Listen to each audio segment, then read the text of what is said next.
এ রাজ্যে শিক্ষাক্ষেত্রে একাধিক গোলমালের অভিযোগ রয়েছে। এবার রায়গঞ্জ বিশ্ববিদ্যালয়ে কয়েক কোটির দুর্নীতি। ক্যাগ অডিটের প্রাথমিক রিপোর্টে মারাত্মক অর্থনৈতিক কারচুপির অভিযোগ। সরকারি গাইডলাইন ভেঙে টেন্ডার ছাড়াই বিশ্ববিদ্যালয়ে প্রায় 4 কোটি টাকার কাজের বরাদ দেওয়ার অভিযোগ উঠেছে। আর রিপোর্ট সামনে আসতেই চক্ষু চড়ক গাছ উপাচার্যের। দীর্ঘদিন অডিট না করে ফেলে রাখা হয়েছিল রায়গঞ্জ বিশ্ববিদ্যালয়ের হিসেব। দেরিতে হওয়া অডিট রিপোর্টে কোটি কোটি টাকার দুর্নীতির অভিযোগ। 2015 সালে রায়গঞ্জ বিশ্ববিদ্যালয়ের মর্যাদা পেয়েছে। দিন গড়ালেও অডিট হয়নি। 9 বছর পরে ক্যাগের অডিট শুরু হতেই গুরুতর অভিযোগ কর্তৃপক্ষের বিরুদ্ধে। বিশ্ববিদ্যালয়ের বিভিন্ন ডিপার্টমেন্টের বিল্ডিং সংস্কার, পুকুরের আধুনিকীকরণ সহ একাধিক ক্ষেত্রে প্রায় 2 থেকে 3 কোটির দুর্নীতি। অভিযোগ, প্রায় 4 কোটি টাকার কাজের বরাত সরকারি গাইডলাইন মেনে টেন্ডার না করে স্থানীয় 3টি সংস্থাকে কাজ পাইয়ে দেওয়া হয়। গত অগস্ট মাসে দীপক কুমার রায় উপাচার্য হিসেবে দায়িত্ব নেওয়ার পর তাঁর আবেদনের ভিত্তিতে ক্যাগের অডিট শুরু হয়। রাজ্যপাল সিভি আনন্দ বোস দীপক কুমার রায়কে ভিসি পদে নিয়োগ করেন। রিপোর্ট দেখে চক্ষু চড়ক গাছ উপাচার্য। অডিট টিম এসছেন, তারা বিভিন্ন দিক খতিয়ে দেখেছেন, তারা কিন্তু এখনো ফাইনাল রিপোর্ট দেননি। 2 মাস পরে তারা ফাইনাল রিপোর্ট দেবেন। সেই ফাইনাল রিপোর্ট দিলে আমি শিক্ষক, আধিকারিক এবং বিভিন্ন সেক্টরে যারা আছেন সবার সঙ্গে কথা বলবো, রিপোর্টটা নিয়ে এবং পরবর্তী পদক্ষেপ গ্রহণ করব। নিয়োগ দুর্নীতিতে জেরবার রাজ্য। নতুন করে সামনে আসছে রায়গঞ্জ বিশ্ববিদ্যালয়ের দুর্নীতি। এখানে 2023 সালে দেবশ্রী চৌধুরীর নেতৃত্বে বিক্ষোভ হয় দুর্নীতির অভিযোগ তুলে। নিয়োগ থেকে শুরু করে পিএইচডির যোগ্যতা দেওয়া এবং শিক্ষকদের পদোন্নতি নিয়ে দুর্নীতির অভিযোগ তুলেছিলেন তারা। এবার ক্যাগের রিপোর্টে দুর্নীতির অভিযোগ। শাসক দলকেই তুলোধনা বিরোধীদের।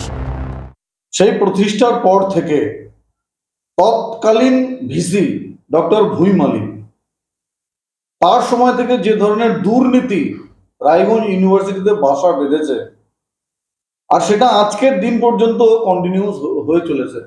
ধন্যবাদ জানাই বর্তমান সময়ে যিনি ভিসি হিসেবে দায়িত্বভার গ্রহণ করছেন, তিনি আসার পর আর রায়গঞ্জ ইউনিভার্সিটির অডিট প্রক্রিয়া শুরু করছে। ঘটছে লোকে মুখে মুখে যে 2 থেকে 3 কোটি টাকা নাকি নয়চয় হয়েছে। যদি সেই নয়চয় হয়ে থাকে, যারা নয়চয় করেছে তাদেরকে দৃষ্টান্তমূলক শাস্তি দেওয়া হোক, এটাই আমাদের দাবি। বর্তমানেও যিনি আছেন তিনিও আমাদের দলীয় সমর্থক নয়, বরঞ্চ তিনি জানেন কোন দলের সমর্থক, সবাই জানেন। তো এটা ওনাদের নিজেদের মধ্যে ব্যাপার। ইউনিভার্সিটির বিষয়ে দল কোনো রকম হস্তক্ষেপ করে না এবং সরকারের ভূমিকা অতি নগণ্য। আগামীতে পূর্ণাঙ্গ এই সিএজি অডিট রিপোর্ট হাতে পেলে প্রয়োজনীয় আইনানুগ ব্যবস্থা নেওয়ার কথা জানাচ্ছেন বিশ্ববিদ্যালয়ের উপাচার্য। উত্তর দিনাজপুর থেকে রূপক ঘোষ, TV9 বাংলা। প্রিয়াঙ্কা গান্ধী বারাণসীতে ভোটে দাঁড়ালে হারতে হতো নরেন্দ্র মোদীকে। অন্তত 2 থেকে 3 লাখ ভোটে হারতেন প্রধানমন্ত্রী। রায়বেরেলি সভা থেকে এমনই দাবি রাহুল গান্ধী। वाराणसी में जान बचा के निकले हैं प्रधानमंत्री। और मैं आपको कहता हूं और बहन से कह रहा हूं, अगर ये लड़ जाती वाराणसी में, अगर ये लड़ गई होती तो आज हिंदुस्तान के प्रधानमंत्री 2-3 लाख वोटों से वाराणसी का चुनाव हार जाते। ডায়ালিসিস করাতে গিয়ে বিপাকে, হ্যাঁ ঠিকই শুনছেন, কারণ বাড়ি থেকে নিয়ে যেতে হচ্ছে ফ্যান। হাসপাতালের এমনই করুণ দশা। একের পর এক ডায়ালিসিস মেশিন বিকল। বসে গিয়েছে এসিও। কল্যাণীর জেএনএম এ চিকিৎসা করতে এসে বেঁচে থাকাই যেন দায় হয়ে দাঁড়িয়েছে কিডনি রোগীদের। যার হয় সেই বোঝে, যার না হয় সে কিছুতেই এটা বুঝতে পারবে না এই যে কি কষ্ট।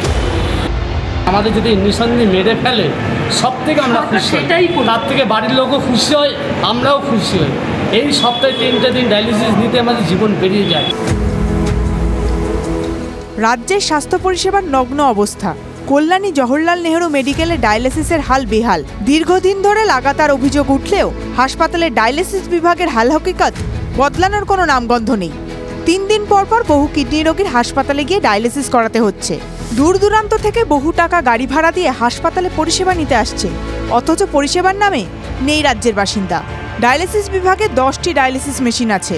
10টির মধ্যে 5টি ডায়ালিসিস মেশিন বিকল। গোটা ওয়ার্ডে এসি থাকলেও তা অধিকাংশই বিকল। ডাক্তারি পরিষেবা পেলেও ডায়ালিসিসের সুবিধা থেকে বঞ্চিত। ভুক্তভোগী কিডনি রোগী থেকে রোগীর পরিবার। সংকটজনক রোগীদের এই অবস্থার মধ্যে দিয়ে ডায়ালিসিস চলছে। বাড়ি থেকে হাত পাখা নিয়ে এসে ডায়ালিসিস রোগীদের হাওয়া করে কোনো রকমের চিকিৎসা চলছে। ফলে কার্যত সমস্যায় রোগী ও রোগীর পরিবারের সদস্যরা। গরমে বিদ্যুৎ বিভ্রাট হলে তো পরিষেবা আরও তলানিতে। নাভিশ্বাস উঠছে রোগী থেকে স্বাস্থ্যকর্মীদের। গরমে ছটফট করছেন রোগীরা। চলছে, কোনো রকম হচ্ছে ডায়ালিসিস। 4 ঘন্টা শুয়ে থাকতে হয়, জীবনটা বেরিয়ে যায়।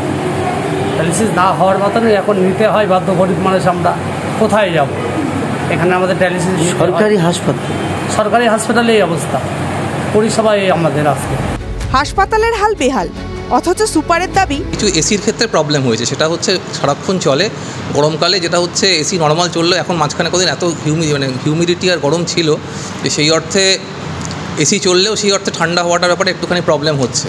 এনিওয়ে, যত তাড়াতাড়ি সম্ভব, আমরা আজকেও কথা বলেছি এতক্ষণ, খুব তাড়াতাড়ি সম্ভব পরিষেবাকে নর্মাল জায়গায় নিয়ে আসার চেষ্টা করা হচ্ছে। মেডিকেল কলেজের মতো সর্বোচ্চ স্তরের হাসপাতাল হওয়া সত্ত্বেও ন্যূনতম পরিষেবা মিলছে না। অভিযোগ পরিবারের। কবে সমাধান হবে? স্বাভাবিক হবে হাসপাতালের ডায়ালিসিস বিভাগ? উত্তরের খোঁজে রোগী ও রোগীর পরিবার। Mahadev Kundu report, TV9 Bangla. আবার আক্রান্ত বিজেপি কর্মীরা। কোচবিহারের তুফানগঞ্জে অন্দরান ফুলবাড়ি এক গ্রাম পঞ্চায়েতে বিজেপি কর্মীদের মারধরের অভিযোগ। পঞ্চায়েত অফিসে তালা দিয়ে দলীয় পতাকা টাঙিয়ে দেওয়ার অভিযোগ তৃণমূলের বিরুদ্ধে। অন্যদিকে উত্তর 24 পরগনার বাগদায় নরেন্দ্র মোদীর শপথ অনুষ্ঠানে মিষ্টি বিতরণের সময় আক্রান্ত বিজেপি কর্মীরা। এই ক্ষেত্রে অভিযোগ তৃণমূলের বিরুদ্ধে। দুটি অভিযোগ অস্বীকার করেছে তৃণমূল।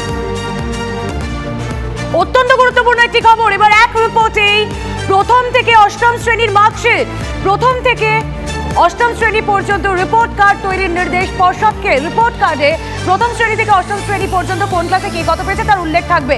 কথা বলবো, প্রতিনিধি সুমন মহাপাত্র রয়েছেন সঙ্গে। সুমন। রুমেলা, দেখো, আগে তুমি আমরা যেভাবে পরীক্ষা দিয়েছি, প্রথম শ্রেণীর যে নম্বর সেটা প্রথম শ্রেণীর মার্কশিটেই থাকতো। দ্বিতীয় শ্রেণীর ক্ষেত্রে আলাদা করে দ্বিতীয় শ্রেণীর মার্কশিট হতো। কিন্তু সরকার এবার সিদ্ধান্ত নিয়েছে প্রথম শ্রেণী থেকে অষ্টম শ্রেণী সবকটাই কিন্তু একটি মার্কশিট থাকবে এবং সেই মতন হলিস্টিক রিপোর্ট কার্ড তৈরির জন্য নির্দেশ দেওয়া হয়েছে পর্ষদকে, যে আগামী শিক্ষাবর্ষ থেকে চালাবে। অর্থাৎ প্রথম থেকে অষ্টম শ্রেণীতে কে কত নম্বর পেয়েছেন তা এবার থেকে একটি রিপোর্ট কার্ডেই জানা যাবে। Thank you.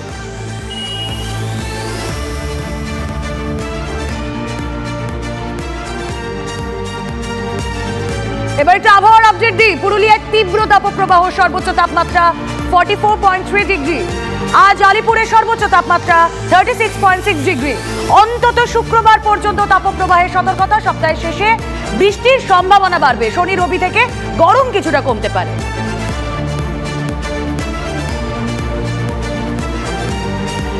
নন্দীগ্রামের দিকে নজর রাখতেই হচ্ছে। টাকাপুরায় আবার বোমা উদ্ধার। পরিত্যক্ত ব্যাগ থেকে বোমা উদ্ধার করলো বম স্কোয়াড। কয়েকদিন আগেই নন্দীগ্রামের টাকাপুরায় বিজেপি কর্মীর বাড়িতে বোমা বিস্ফোরণে মৃত্যু হয় এক বিজেপি কর্মীর। দুজন এখনো পর্যন্ত চিকিৎসাধীন রয়েছে বলে স্থানীয় সূত্রে খবর। আর ওই একই জায়গায় আবারও পরিত্যক্ত ব্যাগে মিলল বোমা।